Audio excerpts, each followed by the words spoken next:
What's up, everybody? Welcome to the Pick Six Podcast, CBS Sports Daily NFL Podcast. I'm Will Brinson. I'm your host. It's Thursday, August the 13th, and we got a super fringe show for you today. We always bang out the end of the week with some super friends action.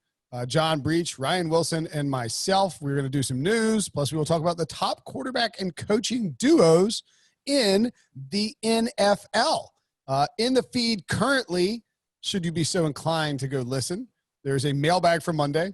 There is RJ White on Tuesday, breaking down week one odds and possible gambling hints for the 2020 season. Because it's going to be weird. Home field advantage is going to be crazy. RJ's got a whole algorithmic thing that tells you what to do. Go listen to it. It's good information. Very helpful if you're gambling. And then a chat with Jonathan Jones. If you're one of those people who likes to leave reviews complaining about our discussions about the pandemic as it relates to football, don't go listen to that one, because we're talking about how football might happen and how it might look and stuff about college football. The Big 12, of course, or the Big 10, excuse me, canceled. Pac-12 canceled on Tuesday. And there's set to be more decisions coming with the Big 12 maybe being a domino for the ACC and SEC. But that's college football. That's their problem, not ours. If you want to listen to NFL content daily, you can get this podcast, which comes out every single day, on Stitcher. Sports are back, and the Stitcher app is one of the best places to consume sports podcasts. They have a new collection on their homepage of the app for the return of sports, where our podcast, the Pick Six Podcast, is featured. Their app is so simple to use, and it is free. Download Stitcher in the App Store today. Ryan Wilson, John Breech, how we doing, guys? Happy Thursday. Hope everything is going smoothly in your worlds. It is. And by the way, you looked a little befuddled when I flashed a 2 at you. 2 is code for Tuesday, in case you didn't know when we were talking about it. That's what I thought you might be doing. I was like, is he talking about 2 conferences, or is he saying Tuesday? There you go. Well done. Whose code is that, Breech? Is that, who's? By the way, you could have seen that on YouTube. If you listen to this podcast and you like this podcast, do us a favor. Go to youtube.com/pick6. Hit the subscribe button. And maybe you're so inclined. I've actually gotten into watching podcasts on my big screen TV. Like, I know does that sound weird? That sounds weird, doesn't it? Yeah. Yes, it means, Okay. Wait, so you watch us like in 4K? Can you see this giant zit I have? No. man has zips. Oh, you need to get that checked out, dog. I know, man. No, so like the two, so Pat Mayo, who we should have on before the season. That's a Devo. So put that down for fantasy. Pat Mayo. List. He's on the list. Okay. All right. Just Mayo's the man. And I've been on, in fact, if you watch, Pat Mayo puts all of his podcasts on video. Is his last name short for mayonnaise? Yeah, yes. And ironically, our boss, Eric K, loves Mayo. Like, loves Pat Mayo. It's like his favorite podcast, non-CBS edition, of course. But EK's least favorite thing in the entire world is mayonnaise. So that's kind of ironic. But I'll watch Mayo and some other like golf DFS podcast on YouTube on the big screen in my living room, because I'm not, you can't go to the gym these days. So not listening to as many podcasts. So channel AK, why don't you put on headphones and vacuum the floor or something while you're listening to the podcast instead of lounging on the couch watching YouTube videos all day? That's a good call. Although I'm not sure my wife telling me to get up off the couch and vacuum the living room would go over very well in this house. I do vacuum a lot, though. Well, it counts as a workout. A vacuum is a great workout. That's like, I vacuum 4 days a week just to say I worked out. I will say that vacuuming, you get a little, is it a schwitz? A sweat going? You get sweat going. It's worth noting when Breech vacuums, he does burpees in between every other row. So he goes to the end of the row, does 2 burpees, hops up. And then when I'm done, I celebrate by eating spoonfuls of mayonnaise. So that's fantastic. Can you imagine vacuuming, doing burpees in between, and then jamming down a couple spoonfuls of mayonnaise? If you had to guess any one person on planet Earth who might do that, who would be your first guess? Breech, absolutely. Yeah, you told me that Breech reheats Chick-fil-A on Sundays, throws away the bun, and then slathers the chicken in mayonnaise and eats mayonnaise and pickled covered chicken. I would absolutely believe it. And I would guarantee you that he does it in that dress shirt he's wearing with no pants on. Like, that's how he vacuums. That's how he works out. You on HQ today, Breech? You know what? I am not this is the first time I've ever worn a dress shirt on this show without HQ responsibilities. All my pullovers, they have baby spit on them, so they're all being washed. So it's the baby's fault that I'm wearing this. Very. I hope people are listening to this while they're eating lunch, because certainly that's a real turn on here audibly. I wonder if people who subscribe to YouTube think that I have 3 shirts in my possession. I think they think you wear that hat a lot. They think that you're in hair plug season, as our old buddy Bleak one out. I don't feel like combing my hair. It's a pandemic. So, I mean, do you want me to show you what my hair looks like right now? I haven't had a haircut in a while. Oh, boy. Hair plugs and they're sort of, ooh, I can see them. I can't podcast like this, right? That's not going to work. I mean, you could, but they would have to, like, blur out your hair on YouTube for mature audiences only. Let's get into some news. Exciting Sean news. We're not going to bleep it out because it's related to Sean McDermott. The head coach of the Buffalo Bills has signed an extension in Buffalo, signifying that the Bills feel about Sean McDermott the way that everyone on this podcast does. He's a great coach. Can you imagine a world in which anyone would suggest that Sean McDermott is a bad football coach? If that person suggested that, they should probably be fired before they go to law school. I would agree. Yeah, I would agree completely. I don't know what did Sean McDermott did not make a list that was released on of top 10 coaches. How close is he to being on your personal top 10 list? He's in the top 10. I mean, look, the biggest knock against him, and this is a fair knock, he started Nathan Peterman over Tyrod Taylor a few years ago. That didn't work out. Nathan Peterman is not a good quarterback no matter where he plays in the NFL, even though people try to tell you otherwise. Other than that, the guy's done a lot with a little, and now he's doing a lot with a lot. Brandon Beane, your guy from Carolina, came on after 2017, after the draft, I think, and they've been putting it together. So he is a top 10 coach in my mind. He's young, his players buy in, and they win football games. I'm not sure what else you need to do in order to be considered really good at your job. I mean, I'll say something, Ryan. How about win a playoff game? You got to win at least one playoff game to be in my top 10 list. Hold on. When you point one finger at you have 4 pointing back at yourself, Bengals fan. Hey, all I'm saying is that I heard years of I get bashed year after year after year because Andy Dalton has never won a playoff game. And so I cannot put a coach in the top 10 if he has not won a playoff. All right, let me put it to you this way. Marvin Lewis, what's the coach's name now? Marvin Lewis is not in my top 10. Zach Taylor. Marvin Lewis, Zach Taylor, or Sean McDermott. Who do you want coaching the Bengals in 2020? It's probably Sean McDermott. Okay, thank you. But maybe Zach Taylor. I don't know. Zach Taylor, he's unproven. We don't know what he's got. You would take Sean McDermott in a heartbeat over Zach Taylor. For 1 year? For 1 year. 1 year only or for the future? 1 year, 6 years, 60 years. Your choice. If it's 1 year only, I'm probably going with Zach Taylor because he already brought the players in that he wants for his system. If it's for 5 years, I'd probably go with Sean McDermott. Okay. I mean, in 5 years, you're going to be picking Zach Taylor for your offensive coordinator because he's going to be fired. From He'll be the Bills' offensive coordinator. Yeah. Sean McDermott is in my top 15, though, not top 10. Top 10 coaching lists are hard because you do have, you have Bill Belichick, Andy Reid, Mike Tomlin, Pete Carroll. Doug Peterson, please don't put him too low. I'm just saying, there's, I mean, how many of I think there are 7 coaches currently who have won Super Bowls, right? Are you adding 9. Kyle Shanahan and Sean McVay? How many? I think 9. There are 9 coaches currently who have won Super Bowls. Is that right? Yeah. I just did a story on it. Literally coming out today, Thursday on CBSSports.com. What's the gist of the story? The gist of the story is ranking coaches by how likely they are to win their first Super Bowl ever. So the coaches that have won one cannot be on the list because they've already won a Super Bowl. So that's why I know the number off the top of my head. You know what would be a reasonable thing to point out here if Breech is where Sean McDermott lands on the list. On this list, because now think about it. So this list doesn't include the 9 coaches that won a Super Bowl. So if I don't ask the Super Bowl question, you're not going to volunteer this information on this list? Are you serious? I was going to wait for people to read it, and then we could bring it up another day. But no, here it is. So I actually forgot I wrote the story because it hasn't – because it doesn't matter. So anyway, on this list, Sean McDermott is number 5.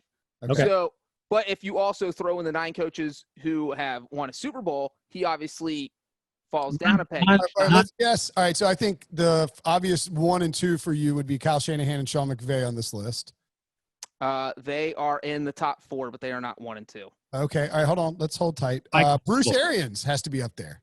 Bruce Arians is number 1. Okay. Mike Vrabel is in the top 10, but he is not in the top 5. All right, so we have 3 of the guys ahead of Sean McDermott. There's 4 of them, and you have 3 of them. Yeah, I would say that the other one, knowing you, it's Matt LaFleur. You know what, Matt LaFleur? It is not the answer. I actually dinged him a little bit because we don't look so much alike anymore because of the quarantine. Ron Rivera? Ron Rivera is actually dead last on the list. Really? New team, Dwayne Haskins. He's got to win the. Oh, I know who it is. No, we didn't say it was number 2. You guys, Shanahan was number 2. Hold on. McVay's number 4. Bruce Arians is number 1. So you guys are missing number 3. Number 3 is Frank Reich. Number 3 is Frank Reich. Yeah, absolutely. So, and this is not Breech saying these are the best coaches out there. It's you have Arians and Reich up there because they got Brady and Rivers, and you think that gives them very good Super Bowl odds this year to make a push for just 2020. Yes, sure. I think Frank Reich and Bruce Arians are really good coaches, though. For sure. And we'll get to the top coaching and quarterback duos in a minute. I think the thing with Sean McDermott that is important to note is that including interim coaches, the Bills went through 8 different head coaches, including interims, between playoff appearances.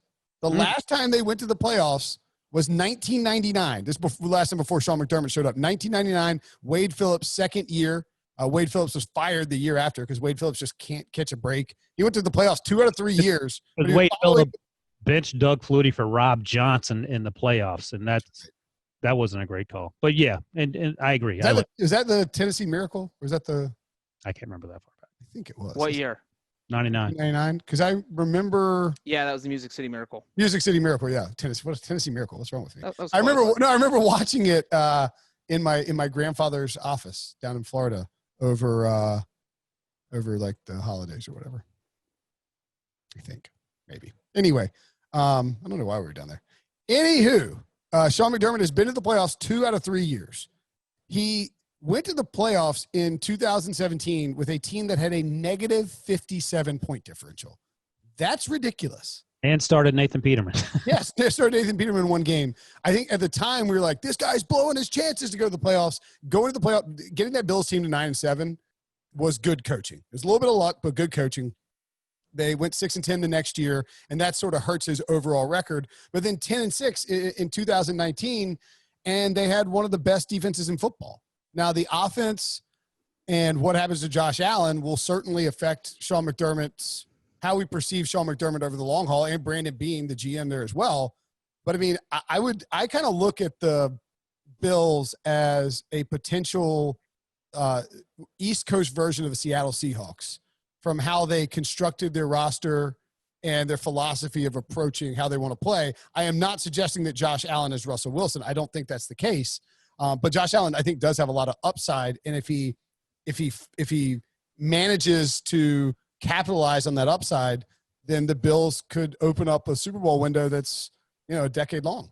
Well, I just want to say real quick that obviously Josh Allen's nowhere near Russell Wilson, which is a big, big difference there. And Sean McDermott has 25 wins over the past 3 seasons. The 3 seasons before the Bills hired Sean McDermott, the Bills won 24 games. So it's not like he's been the advantage of maybe a watered-down AFC. So I think I think he is a good coach. I am just saying watered down AFC or watered down AFC East? Watered down AFC. You didn't. At 2017, there was no Lamar Jackson. Patrick Mahomes wasn't starting yet. That was one of his playoff years. And then last year, AFC East. What? Tom Brady still in the AFC in 2017? That's one team. Steelers, were they still around? Okay, so listen, here's what I want to see from if Sean McDermott will be in my top 10 if the Bills can win the division in 2020. I think that's a big one because it's there for the taking. Something he's never done is beat the Patriots. He's 0-6 against the Patriots. He's tied to Josh Allen, who we don't know if is a good quarterback. So what if Josh Allen struggles in 2020 where you have your chance to win the division and you don't because Josh Allen has a Jameis Winston year and throws 30 picks? Are you ready to cut ties with Josh Allen and move on to another quarterback? Or do you say, you know what, Josh Allen was good. He's been good. Let's give him one more year in 2021. So I think figuring out the Josh Allen situation and winning the division in 2020 where it's wide open are the big things McDermott needs to do. I'm glad you mentioned Josh Allen. So let me ask you this. This is what I was going to say before you interrupted me to say all that stupid stuff you said. All right. On the Bills team, who would you rather have as your quarterback next year? Josh Allen, Jimmy GQ Garoppolo, Jared Goff. Rank them in the order that you'd want them. For 2020 alone? Yeah, just next year. The upcoming season with the Stephon Diggs and all that defense. I mean, just for 2020. Same coach, the coaching staff from Dave Ball's your OC. Sean, yeah. I might go with I don't know, man. That's tough. I think I would probably go Jared Goff, Jimmy Garoppolo, Josh Allen. What about you, Breech? That is a tough one. I might have Josh Allen at the top just because I think the Bills' offense is designed to have a quarterback who can run around and do crazy things, and I think it is more effective when Josh Allen kind of opens things up because of his ability to scramble. And Garoppolo and Goff absolutely do not have that ability. So for 2020, just 2020, I'm probably taking Josh Allen. I think in my selection too, I think I base those rankings on floor. Like I want the guy with the highest floor. And we've seen you can go to a Super Bowl with Jared Goff and Jimmy Garoppolo on run-based teams with good offensive lines. Like they can take you to a Super Bowl. And that's what the Bills have, plus an elite level defense. Josh Allen, I think, has by far the highest ceiling of those three guys, but it concerns me a little bit that just for 2020, you're taking a guy who you're banking on him taking a big leap forward if you want to win the Super Bowl. Whereas I feel like if you get Goff or Garoppolo in there, you can run that same offense. And, Devin Singletary and Zach Moss need to be good in the running game. But, you can run whatever offense the Bills want to run and win 10 to 12 football games pretty easily. It's funny. I was actually leaning towards Jared Goff, too. Jared Goff just slightly over Josh Allen. And then Jimmy G was third for me. What were your second and third, Breech? Oh, probably Jimmy at 2 and Jared Goff at 3. So we all have different answers. Well, coming up, we will tell you if if Josh Allen and Sean McDermott are one of the top quarterback coach mailbag. What is the matter with my words? Brinson has been drinking since 8 a.m. Top quarterback coach duos. But before we do that, we're going to take a break. But before we take a break, Ryan. Yes. We're doing a new segment. It's called I Didn't Watch Hard Knocks. Tell me what the hell happened. All right, I got 2 words for you. Debo, did you watch Hard Knocks? I did. If you agree with me on this. First of all, I'm going to ask you I'm going to say a name. Tell me if it's a football player or not. Andrew Bollert. Yes. Andrew Bollert. He said yes. Oh, yes. I wasn't talking to Debo because I'm asking you guys. I'll say no. This segment leads me to believe these are not real players. Andrew Bollert is a real player. He is my new favorite player. And when you watch Hard Knocks, you'll know why. I'll give you a sneak peek. He was released by the Chargers, and his interaction with Anthony Lynn and Tom Telesco is noteworthy and borderline fantastic, to the point where he met with them separately, the GM and the head coach. After he met with Anthony Lynn went to talk to Tom Telesco and said, let's keep this guy on the short list because he was so crazy when we cut him. That was probably the highlight for me. Another highlight was at the very end of the show. Sean McVay calls out the Hard Knocks crew for he implores the team, first of all, don't do number 2 in the porta potties because everything's sort of spread out. They're outside. Porta potties for number 1 only, and then he calls out the Hard Knocks crew for doing number 2 in the porta potty. We don't know if that's true or not. And you see Sean McVay's house; it crushes Cliff Kingsbury's house. Really? Yeah, it's pretty. He's got a much better view. He looks over Hollywood and the valley, whereas Cliff Kingsbury's has a putt-putt course with a fire pit in the middle of the Arizona desert. And I think the most important takeaway, and this is something to keep in mind, you mentioned the Big Ten and the Pac-12 having canceled already. And I think a large part of that, some of that's politics, obviously, some of that's infrastructure and logistics. And you watch the first 15 minutes, 20 minutes is all the steps both the Chargers and the Rams have to go through to keep everyone safe, to remain socially distant, to wear masks, to get these tests every day. And it's a huge ask if you're trying to coordinate a bunch of college football teams, for example. But the NFL appears to be doing this right, and it was a nice little behind-the-scenes look at exactly what they have to do, and credit to both Anthony Lynn and Sean McVay for imploring the players, the staff, everyone. One little slip-up could screw it up for everybody. That's actually why I want to watch it. And I did radio with my pals Chuck and Buck up in Seattle on KJR, and the producer texted me, was like, "Are you good to go? You good to go for Chuck and Buck?" I was like, "Yeah." I was like, it doesn't really matter, but just as an FYI, I didn't watch Hard Knocks. If you want to tell them, so they don't ask me about it. Then the producer forgot to ask him. He's like, "So did you watch Hard Knocks? What'd you think?" And I'm just like, "Are you messing with me? Like, what? Yeah, there's a debacle." I was like, "No, I didn't watch it. I told you I didn't watch it." He's like, "You didn't tell us that." And my worst radio experience ever, it was ESPN Hawaii. I can't remember the guy's name. I think you and Bobby Curran? Yeah. He was nice. I like him, but his producer. He had a producer named Phil. The producers always text you. They're like, "Aloha." I didn't get those texts. That's the Hawaiian greeting, Brinson. But I will say this. And goodbye, Breech. Everybody. I talked to Bobby a few times, and this is the 5th time I talked to him, and he said, "All right, let's talk about today's Major League Baseball schedule." And I said, "Well, I don't know if you'd rather talk football because I really don't have much to say." And you could sort of feel him yelling at his producer through the glass over the phone. But I was like, "Yeah, dude, I can talk baseball, but it's going to be about Dale Murphy and Rafael Ramirez." Two Braves. Rafael Ramirez. You mean Rafael Furcal? No. Rafael Ramirez played shortstop in the 82 team. Glenn Hubbard was second base. Bob Horner was third base. Chris Chambliss was first base. Bring it on, Brinson. Wilson has this like just very weird small pocket of like insane sports knowledge. That's old people. You remember specific things from random times. Rafael Ramirez. I think my worst one was the Super Bowl in New Orleans, and I think I was definitely had like blogger in my title, and some dudes in San Diego got me on the radio and were like trying to like we're like giving me like grief for being a blogger. And I think I was sitting next to you. I was just waiting for you to finish. We were walking down the street at the convention center, and I don't remember what I said, but I was like, "Hey, look, y'all asked me to come on." No, I didn't see that. Okay. If you're going to be a-holes about it, I'm going to hang up. So I'll see you later. And I just hung up on him. That's Brinson. Yeah. I told him to F all. I mean, I don't think I said F because I didn't want to cuss on the radio and then hang up. But I basically was like, hey, I got stuff to do, guys. I don't need this. I didn't sign up for this. We go to your crappy radio show.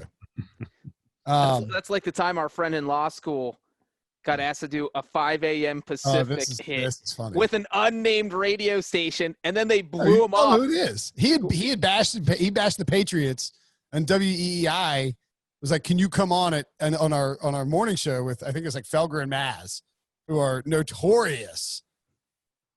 Especially Felger is just notorious for being a blowhard.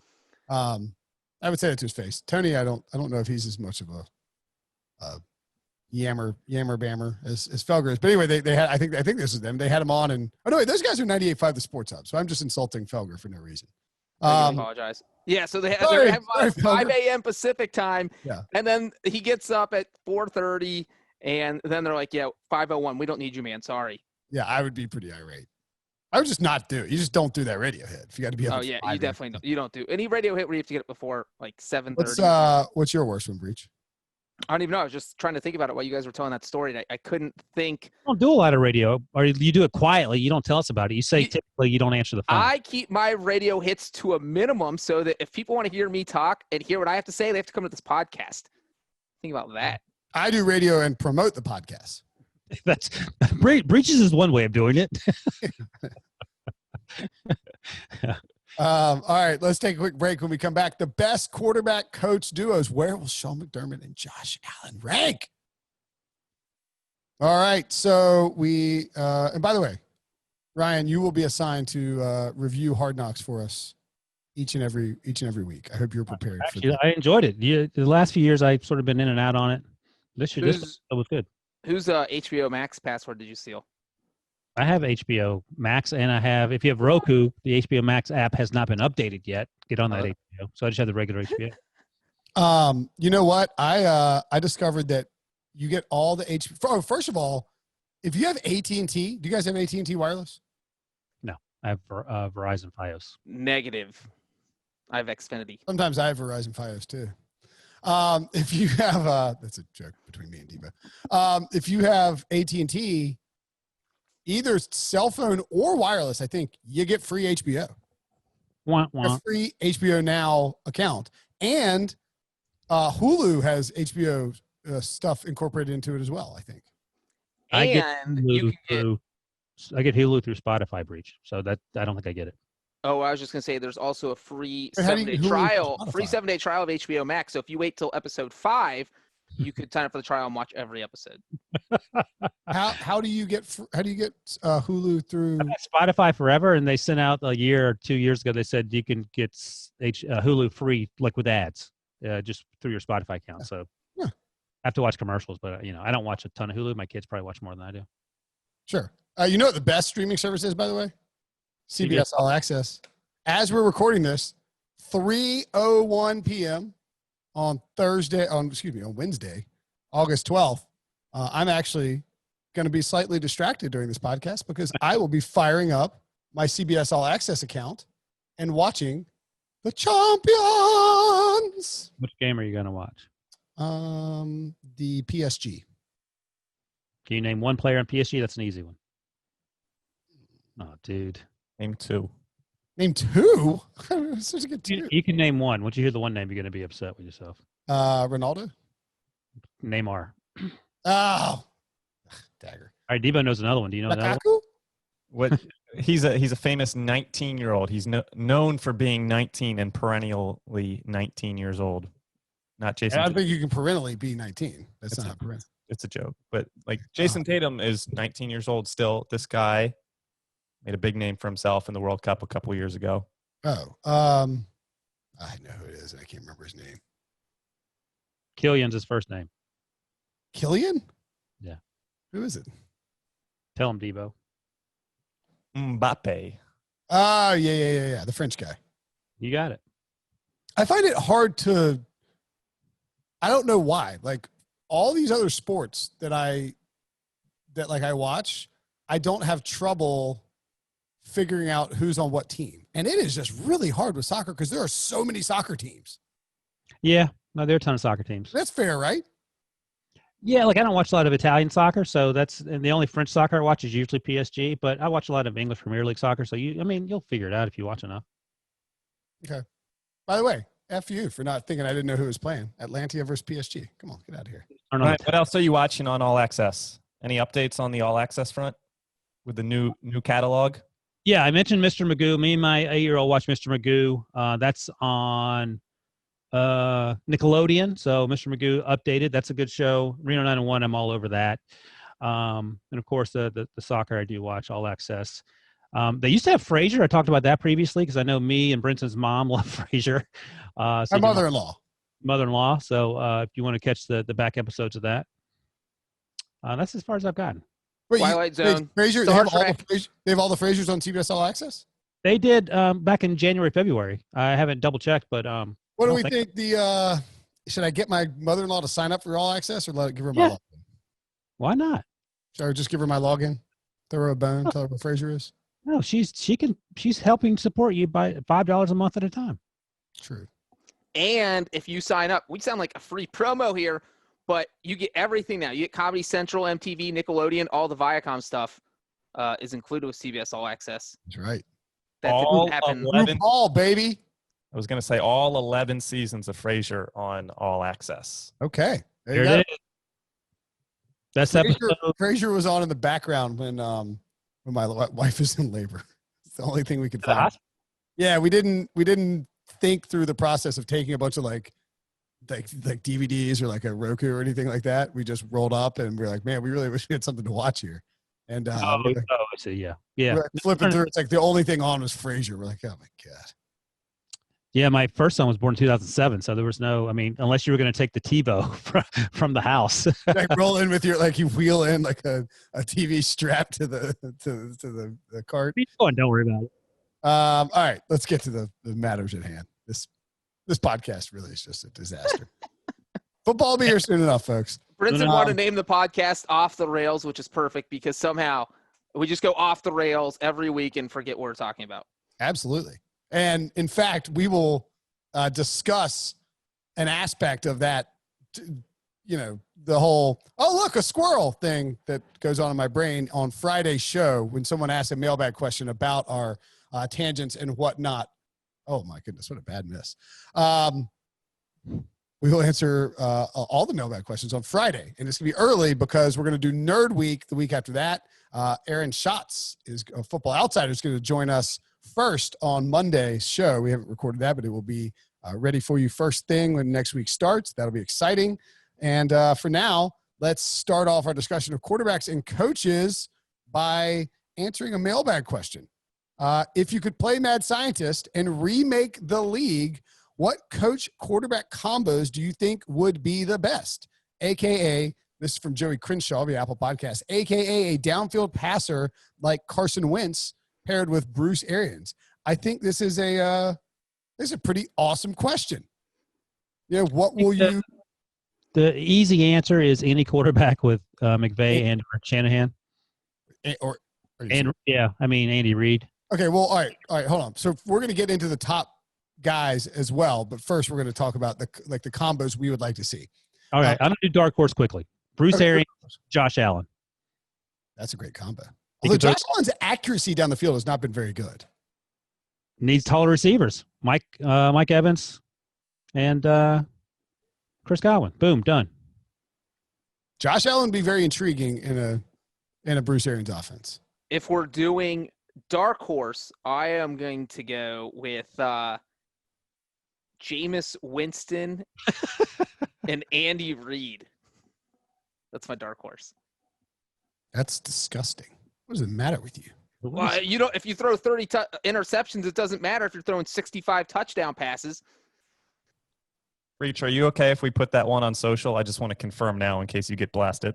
Oh, God, I'm going to – wait, this is my dark – you have to explain the whole situation. You have to set up the whole premises instead of just saying if Breech could match any quarterback in the NFL. Well, then we're not naming dark horses. Wilson just came out with a dark horse because he's a weirdo.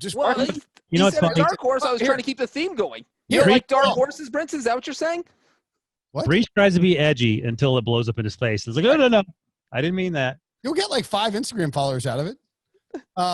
Here, I'm going to give my number one answer. And then, Breech, you can reply with a different answer if you want, but be aware that Jameis Winston and Andy Reid is going on social, as bad as that answer is. I will be taking Andy Reid and Russell Wilson. That's a good answer. I think that Russell Wilson would operate Andy Reid's offense to absolute perfection. He's an incredible downfield thrower. They would utilize play action. They would utilize RPOs. We've seen him involved in all these new schemes and all that. I think that him paired, and we know, in fact, I brought this up on the podcast, I think, before, and I think it's just, I would almost like to do like an oral history of this. But, Howie Roseman said after the draft this year when he took Jalen Hurts that once upon a time in 2012, he wanted to take Russell Wilson, thought about taking him in the second round, that he and Andy Reid believed they could get him in the third round, and then Seattle snaked him and took Russ ahead of them, and they ended up settling for Nick Foles. There's a great what if Philly drafts Russell Wilson in 2012, A, what happens to Seattle? Matt Flynn starts. Right, Matt Flynn starts. Do they draft somebody else? I mean, do they win? Does the Legion of Boom ever win a Super Bowl? And then B, does Andy Reid win a Super Bowl in Philadelphia with Russell Wilson? Does he ever, if he drafts Russell Wilson, does he ever get fired from Philadelphia? And, does he even end up in KC? And as a result, what happens to Patrick Mahomes? Like, there's all kinds of trickle-down effects of it that are really fascinating. What happens to Carson Wentz, et cetera. So, to me, I would love to see Andy Reid and Russell Wilson. Russ is a pinpoint accurate passer. He's great at using his legs. He would be perfect with Andy Reid's system, and it is kind of sad that we don't get to see it. And here's a question for you, Brinson. Would Russell Wilson, had he been drafted in 2012, would the Eagles have any more Super Bowl titles over the past 8 years than they have right now with Nick Foles? Well, I mean, the Nick Foles thing never happened. I mean, does it even happen? Because Russ. But I'm saying the Nick Foles pick ended up working out because in the end, they got a Super Bowl, even though it was weird how it all happened. He had to leave and come back, but they still got you think Russell Wilson wins more than one Super Bowl with the Eagles? With Russell Wilson and Andy Reid win multiple Super Bowls, yes. So a coach who had never won a Super Bowl up to that point, you think wins multiple Super Bowls Russell Wilson would have been by far and away the best quarterback. I mean, Russell Wilson, I mean, like, not to crap on your boy McNabb here, Debo, but like, or Michael Vick, but Russell Wilson would have been by far and away the best quarterback Andy Reid ever worked with prior to leaving for Kansas City. I do think there was pressure on Andy Reid at that time, and there was some personal stuff going on with him as well. He would have to do something pretty quickly, and the team in Seattle was much more built for immediate success than that Eagles team in the 2013, 2012 range was. Also, Agent Philly would like a word, Brinson. Agent Philly's good. Kevin Cobb would like a word. But you don't think, all right, that's I couldn't remember Kevin Cobb's name. I'm not saying they would have won a Super Bowl out of the gates. I just think Russell Wilson would have been, I'm saying Andy Reid's leash may not have – you would have had to do something, I think, pretty quickly unless you saw some great evidence very early on with Russell Wilson, which you could have. You would have seen that. Yeah. That's what I'm saying. Like, I think his leash completely changes if you realize that he landed Russell Wilson. I mean, maybe not. I don't know. I think they regretted it, and they ended up going and getting freaking his assistant. They brought Doug. They brought Doug back from Kansas City. Can you just admit that you were wrong on that argument from last week? No. Yeah. Although, ironically, Debo, I did get criticized by my friend Nathan for referring to Colin Morikawa as Colin. But and you just refer to your friend Nathan as Nathan. We don't know Nathan's last name. How do we know which Nathan you're talking about? You could be making up his first name. And I will say this to side with Debo here with the 2012 Eagles, because of the short leash that Andy Reid had. Remember, that starting quarterback one of the year was Michael Vick. If he drafts a rookie quarterback like he did with Foles in the 4th round or Russell Wilson in the 3rd round, I'm not so sure that Wilson is the day one start. Russell Wilson's competing against Matt Flynn in Seattle. It was easy to win that job for him. But I think Andy Reid, with pressure on, probably would have stuck with Michael Vick to start. And then if he struggled like Vick did in 2012, Russell Wilson ends up going in midway through the season, but probably doesn't do enough, even if he goes 5-1 down the stretch, to save Andy Reid's job, and then we end up back where we are anyway. That's a cute narrative, except that Nick Foles started almost half the games anyway. By the way, one more quick. Started 6 out of 16. That's not half. Yeah, I mean, and Michael Vick started 10 games with 3 of 7, completed less than 60% of his passes with 12 touchdowns and 10 interceptions. He's off the field for Russ. Right, and then if Russ goes 6-0 or 5-1, we'll say, as a rookie, now they're 8-8. Does Andy Reid keep his job at 8-8? Yes. If Russ goes 5-1 as a rookie and they go 8-8, yeah, absolutely. I have another a quick pairing I would like to see. Sam Darnold, Sean Payton. Is that another dark horse, or is that just crazy? Oh, that's a good one. You can put any of my answers on Instagram and or my face. Breech, I'm not afraid. We would have also accepted Sam Darnold and not Adam Gase. Right. I was actually thinking Frank Reich would be interesting in Indianapolis, like him in Indianapolis. I like that idea. But Sean Payton, I mean, that's a no-brainer, it feels like. I thought you were going to say Sam Darnold and Zach Taylor. Yeah, I was. I have 2. And actually, Russell Wilson with Andy Reid was on my list, for instance. So I actually commend you for that excellent choice. Yelling at him about it. Rarely commend you. 10 minutes arguing why it was dumb, and then just said it was on your list. Perfectly breached. Yeah, with the Chiefs, I assumed it was with the Chiefs. I didn't picture it as the Eagles in 2012 in the draft when the whole situation was. Okay, anyway. Mine is Deshaun Watson with Kyle Shanahan. I think that would be a crazy, awesome combination. You look at what Shanahan did with RG3 what he did with Cleveland, the Cleveland Browns. They were good with, I think, Brian Hoyer. We isolate that. Browns! They were one of the best running teams in football that year, though. That wasn't because of – I actually disagree with this idea. I don't like this one. Whoa. You don't think Deshaun Watson and Kyle Shanahan would be an amazing combination? Anyone with Kyle Shanahan is a home run. So why Deshaun Watson's a top 5 young quarterback? Well, my argument is that what we've seen from Deshaun Watson as a pro, and it could totally change if he works with Kyle Shanahan. I'm not dogging on him. But Deshaun Watson likes to make off-script plays.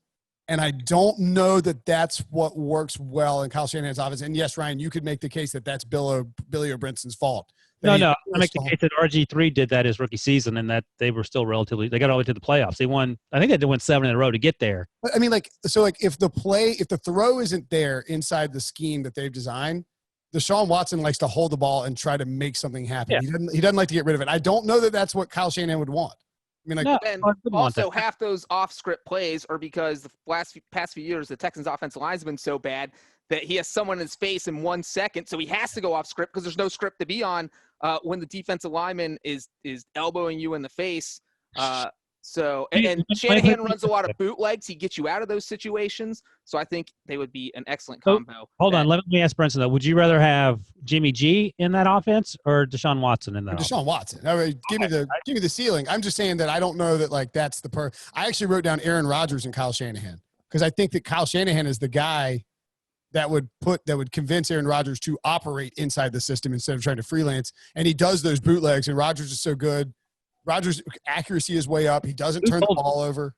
I hate your idea because I think Aaron Rodgers would be better with Andy Reid. Boom. I mean, everybody's better with Andy Reid. Yeah, Breech has turned into Sean all of a sudden. Well, somebody's got to play that role. I mean, it's like, oh, like, is that ice cream better with? It's like that ice cream's better with chocolate sauce than caramel. It's like, yeah, everything's better with chocolate sauce. Dum dum. And caramel sucks. Yeah, the new Patrick Mahomes #1 fan here. Sean Wagner McBreech. No, Sean Wagner McBreech would say Patrick Mahomes with Sean McVay. All right, what else we got? Or is that it? Oh, you know what I wrote down? What? Ben Roethlisberger and Bruce Arians. Well, the issue is, and this was the original issue, Ben took 400 sacks because they took those 27-step drops. And they look, Mike, what's Mike's last name? Can't remember. The receiver that ran super fast. Mike Wallace. Good Lord. How do you know the members of the 83 Braves and you don't know Mike Wallace? My brain, the only so much you can fit in there. I mean, he made his living. His rookie with 83 baseball nuggets. First 3 years, he made his living running 9 routes. And you know, Roethlisberger took a ton of hits, but a lot of it was because of Bruce Arians' offense. But that was fun, and clearly they were tight. And I know Roethlisberger didn't like it when Arians left and had to work with Todd Haley. But, yeah, I don't hate it. Okay. Any other combos that you would like to see? Lamar Jackson with Sean Payton. Yeah, that'd be fun. That'd be Taysom Hill, but good. Hey, do you think they would trade Marcus Davenport for Lamar Jackson? Yes, I do. Remember that? I remember sitting there on draft day, and it's like, the Saints are coming up. It's for Lamar Jackson. And they're like, we have drafted Marcus Davenport. Yeah, and then it's like, the Patriots on the clock. They're going to get Lamar Jackson somehow. And they took Sony Michel. Oh, and in honor of Breech, this is my last one. Gardner Minshew and Brian Schottenheimer. What? Just for the cool factor? That's like Breech. Don't saying off the wall stuff. Just a lot of running the ball. I feel like that would be in honor of me. Yeah. I went dark horse. I picked normal people. Brinson goes ridiculous. No, but Shotty's my boy because he's a friend of the podcast. Uh-huh. And then, of course, Russell Wilson, friend of the podcast, or anybody who appears on the show is a friend of the podcast. But Russell Wilson, as you pointed out, didn't know who you were. We should reverse this real quick, and everybody pick their worst quarterback QB coach conversation. I mean, it turns out it was Bruce Arians and Jameis Winston. Yeah, and Minshew and Schottenheimer was meant to be a joke. I mean, that's just a lot of running the ball and a little short fella who, hasn't played a lot of football. I'm taking Mitchell Trubisky and Doug Marrone. Yeah, that's right. All right, I'm going to go with Patrick Mahomes and Mike Zimmer. Patrick Mahomes, he's like, all right, well, I mean, we just don't know what we have in Mahomes. He averages like 10 throws a game. They just run the ball with Alexander. So where would be the worst team? What team would Patrick Mahomes have to go to win the fewest games? To win the fewest games? With the currently Vikings, because the Vikings are good. Right. It's not going to be the Vikings. I mean, Patrick Mahomes and Pete Carroll would be pretty gosh darn infuriating. I mean, like, can you imagine if Mahomes wasn't like doing Russell stuff? No, I want to know which team is Mahomes going to, and that team's going 5-11. That's what I'm asking. Probably the Bengals. No, they're going. The Bengals are in the division. They're in the conversation to win the division if Patrick Mahomes is their quarterback. Because he's Patrick Mahomes. To win the division if he's their quarterback. I would say, the Jets. How about the Jets? I think the Jets might be worse than the Redskins. I think that. What about the Giants? I think the Giants have more playmakers. They have Saquon Barkley at least. I mean, do you have Saquon or Le'Veon? And we killed Jason Garrett, but he did get great seasons out of Dak. So who knows what they? I think the answer is the Jets. How did they win 7 games? What about Jacksonville? How the hell did they win 7 games last year? They beat the Steelers, didn't they? They beat the Cowboys too. They lost to the Bengals. They throttled the Raiders. They did lose the Bengals at the week after they throttled the Raiders. That's right. Okay, let's move along. Get our actual top 5 picks for coach QB combos in the NFL.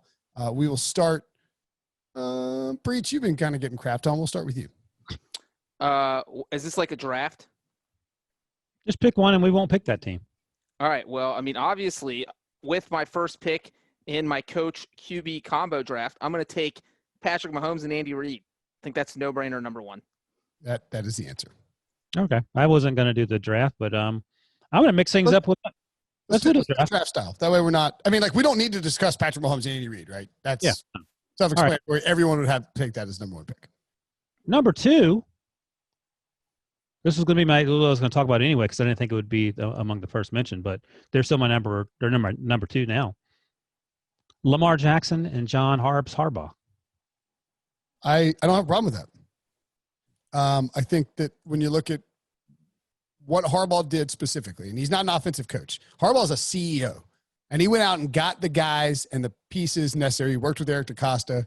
They hired Greg Roman. They promoted Greg Roman from quarterbacks coach to OC. Like, he is the one who helped to design, along with DaCosta, the infrastructure for Lamar Jackson to become an MVP. So while Harbaugh is not an innovative offensive mind per se, I like the idea because I think if somebody was going to replicate it, it's probably him. You need to see this next one is kind of tough, right? Yeah, like you're trading age for talent and all that other stuff. Yeah, well, I mean, it depends. Like, what do you think? Are you going? You know, what are your criteria here? Are you thinking, all right, I need to make sure that I have? Is the quarterback? I'm asking you guys. Like, is the quarterback more important? Is the coach more important? Because like, I'm not going to help you make your draft pick, Brinson. That's what he's trying to get here, Wilson. Don't give him any help. I won't not trying to create any discussion on the audio media. I will offer this. Let's make it over a 2-year period, not just 2020. So 2020 and 2021 seasons when you decide to select this player and coach. That is an interesting addition of 2 seasons. So you're up. You're on the clock. You know what? I'm going to go with Drew Brees and Sean Payton. Still going to do it.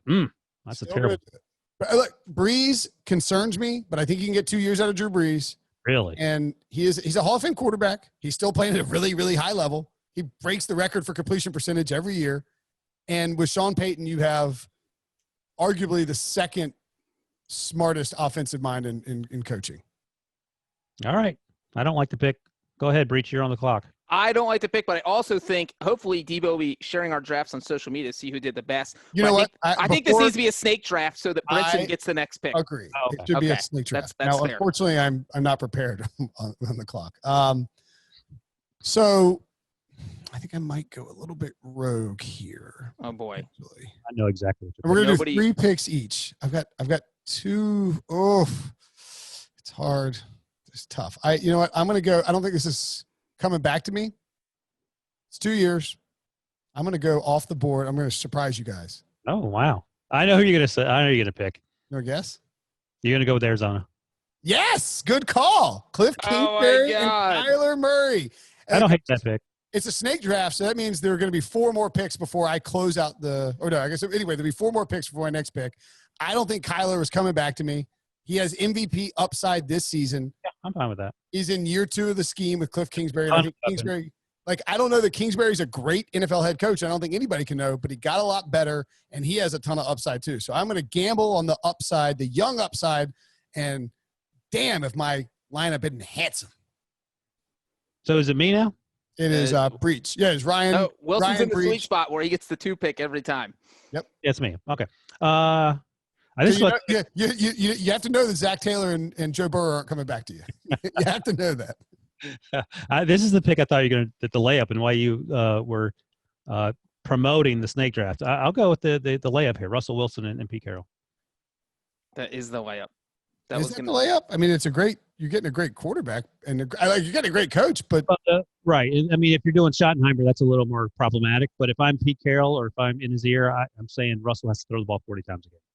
So that's just me making stuff up. Right, wow. So Cliff Kingsbury and Kyler Murray off the board before Russell Wilson and Pete Carroll. Well, but so again, this goes back to the criteria for why we're doing this. I'm not saying that Cliff Kingsbury is a better coach than Pete Carroll, but Ryan had to stipulate that he's going to get in Pete Carroll's ear and tell him to change his overarching 40-year coaching philosophy and to start throwing the ball more, which Pete's not going to do. So Pete just quit, and now you have Russell Wilson, and you're not allowed to have a coach, which actually might be better. Might be better. All right. I kind of, if we're Breech. doing 2 years here, I think that this also feels like a layup at the 6th spot. I'm going Tom Brady and Bruce Arians. No problem with that. That's obviously That's a much better pick, I think, than Drew Brees. Not necessarily Sean Payton, but Drew Brees concerns me. Well, All right, Brees, last round. Go ahead. All right, well, let me ask you that. You bet your life on it, Saints or Bucks win the division? Well, there's more to it than that. Or the next, who has the most wins? How many wins do these teams have 2 years from now? I would actually. Brees might retire. He won't answer that question. He's got that network job lined up. So Brinson only has his quarterback for 1 year. Ooh. Oh, I just got him for 2 years. I'm like, Drew, we're rolling this for 2 years. What are you doing? You're not going anywhere. And he's like, are you going to pay me $40 million? Yeah, whatever you want, Drew. It's fake money. Take But it. your salary cap is going down, Brinson. How are you going to afford the rest of your team? Don't care. Take the money. If I can Cut. You know what, Drew? I own the team now. We're cutting Taysom Hill. You happy? He's gone. He gone. That's right. If I can Manchurian candidate Pete Carroll, then you can lock Drew Brees into the facility for 2 years. Yeah, I think the thing with Arians and Brady, we just don't know how it's going to work. And we're It's talking going to about work pretty well. What's that? It's going to work pretty well. That's how I it's think going to so too. But you're also like, it's quarterback coaching combo. You don't blindly get Mike Evans and Chris Godwin and O.J. Howard and Rob Gronkowski and Cameron Braid. I mean, They do get those guys, right? I mean, I like my combo. All those guys are on the roster right now. it's a great pick. It's a great value pick. All right, go ahead, Breech. I think this is the tough one. Round 3. Debo, are we doing 3 rounds or are we going to do 4? Should we do 4? 3? 4 looks nice on Instagram. We got another podcast to do, and I have very. All right, this is a tough one. Coming up after the break. This is Wilson. I hope you're here for the next few hours because I need some time to think about this one. Should we take a break? I know we don't have any breaks. You want to trade it to me? You know what? I can't trade it to you because unless you give me Venmo me money, I'm not trading. But I am going to take a pick. I don't think either of you guys are going to take, so it's not going to eliminate anyone on your list. I am going with Aaron Rodgers and Matt LaFleur. I do that Burrow and Taylor. Gross. That's the worst pick of the draft. No, it's Brees and Payton. It might. That's a first-round pick. He might only play 1 year. This is a 2-year draft, and you pick the guy who might only play 1 year. I mean, you're picking Matt LaFleur. You got 1 year of like NFC title. Proof. Yeah. I mean, you luckbox. I mean, Sean Payton. You're just taking away everything from Sean Payton. Sean Payton won 5. He went 5-0 with Teddy Bridgewater last year. You think he can't figure something out if Brees leaves after a year? We'll take care of business, pal. After you guys make your picks, I'll tell you who I was on the fence against Rodgers and LaFleur with. No, I actually have three names on. I got a couple sitting out there. But and all apologies to Debo. I'm going to pass on Carson Wentz and Doug. Ooh. I'm actually going to roll with Billy O'Brinson and Deshaun Watson. What? This is pretty late for Deshaun Watson to fall. I mean, and that's only because he's tied to Billy O'Brinson. That's the only reason. And in this scenario, Billy O'Brinson is not Bill O'Brien, who we're talking about, of course, is not the GM. And he's still a better coach than Matt LaFleur offensively. Yeah, I'd much rather have Deshaun Watson and Bill O'Brien than Matt LaFleur and Aaron Rodgers. So that's my third. That's crazy. Aaron Rodgers might not be on the Packers after this year. They drafted Jordan Love. Drew Brees might not be on the Saints. That was your first-round pick. And sauntering into Canton and a $10 million a year broadcasting gig. Aaron Rodgers might be kicked to the curb because they took some dude out of Utah State who threw 19 touchdowns last year. Aaron Rodgers and 17 interceptions for both and years. 17 interceptions. Aaron Rodgers is going to be the quarterback for both years. I already talked to him. We're good. All right. My team is set. My draft picks are set. They're happy. All right, this is tough. So, I think a couple of guys. I actually think that the Joe Burrow, Zach Taylor idea is interesting. Like, if you buy all in on Joe Burrow, I don't think it's that crazy to go with him. I don't think it's crazy to go with Baker Mayfield and Kevin Stefanski. We don't know anything about those guys, so I'm not. The problem though is that in your second pick, you took Kyler Murray and Cliff Kingsbury, so you're taking a lot of a lot of flyers here. You don't have. I'm just saying. I'm throwing out names that we got to consider. I mean, Phillip Rivers and Frank Reich need to be on there if we're talking 2 years, right? I mean, that has to be. It's in my pool of players. Yeah. I also think that it's. I don't know that I can go Big Ben and Tomlin, although I don't hate the idea. I just need to know if Ben is healthy or not. Frankly, you know what it comes down to, Debo? What's that? Comes down to Those Cowboys versus The Eagles and Cowboys. Oh, what are you going to take? So the question is, this is actually pretty easy for me. I think it's pretty easy. Well, do you think it's easy? I think it's easy. Would you go Peterson and Wentz? Do you trust Mike McCarthy? Is the only thing it comes down to. You saw what he look. All I think about is that Seattle game where twice, fourth and goal from the 1, he kicked field goals. That's all that comes to mind when I think. I know he said all those things in the offseason. He's the anti-Peterson. He's anti-Doug. I call this guy Doug every time. It's unbelievable. I can't ever call him Doug again. Where you said it was easy for you, Breech. Which side are you on? Well, let's have Brinson's pick first. You know what? I think that Dak is a better quarterback than Wentz. Look at Debo's face. And while Peterson does have a Super Bowl win, and I love his embracing analytics, give me the refresh Mike McCarthy. I'm going with the Cowboys, baby. Mike, give me Mike. Give me Dak. See ya, Carson. See ya, Peterson. I'm on Brinson's side. That's who I would have taken. Well, we know that. Breech. Wow, Breech is on the Cowboys? No way. Breech is acting like we're supposed to be surprised. Aren't you surprised that I picked the Cowboys this time around? Ha ha. Out of here. You ever heard a robot laugh before? Now you have. I think I won. I think my draft was the best. The funny thing is, Breech went from the best draft with Mahomes and Reid to the worst draft. It's pretty hard to screw up a quarterback coaching draft when you have the first. Debo, this has to be on Instagram, and you have to make sure votes happen to see who had the best one. I think I crushed. Right. So just to recap, our teams are Breech has – who's your team, Breech? My team. Or Debo, do you want to give a statement on the Peterson-Mike situation? I don't know who those guys you're talking about are. Doug Peterson and Mike McCarthy. Okay. Everyone in Dallas refers to him as first name, Mike. No, I mean, if you say Carson and Dak are very close, I think it's fair to call them very close. I think the entering year 5 connection of Doug and Carson puts them over the top. So just the way it sounds, Doug. I just want to say that I posted on Twitter, I posted on Facebook, and it is not a Philadelphia thing. It's just clearly not a Philadelphia thing with people saying first names of quarterbacks and coaches. Oh, okay. I thought you meant the Peterson Carson versus Mike Dak thing. No. I'm just going back today. I don't know why. Okay, so Bree, do you have the teams written down, Debo? Do you want to? I do. First overall, maybe give us some thoughts. There was a discussion about you as the 4th super friend. So why not? Let's give you a little run here. I'm just going to give a little rundown. I'll play narrator role right here. First overall pick, Patrick Mahomes, Andy Reid for Breech. Wilson followed that up with Lamar Jackson, John Harbaugh. Brinson with back-to-back picks went Drew Brees and Sean Payton, the worst pick of the draft, followed by Kyler Murray and Cliff Kingsbury. Wilson followed Russell Wilson, Pete Carroll. Breech went with Tom Brady, Bruce Arians. Back to Breech for Aaron Rodgers and Matt LaFleur. The second worst pick of the draft, Deshaun Watson, Bill O'Brien went to Wilson. And then Mike and Dak, unfortunately, went to Brinson. And Carson and Doug are the 10th overall pick. So when you look at these teams that we built, what do you and for the record, if we were doing 4 rounds, Carson and Peterson would have been next for me.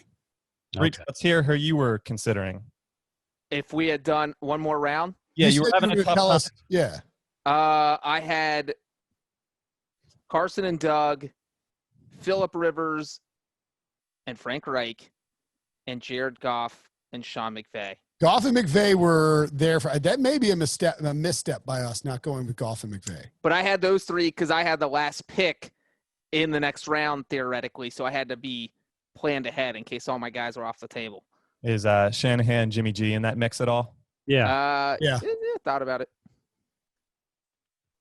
So do you guys agree that you would rather have Mike McCarthy and Dak Prescott over Jimmy G and Kyle Shanahan? By the way, Kyle Shanahan and Dak Prescott would kick ass.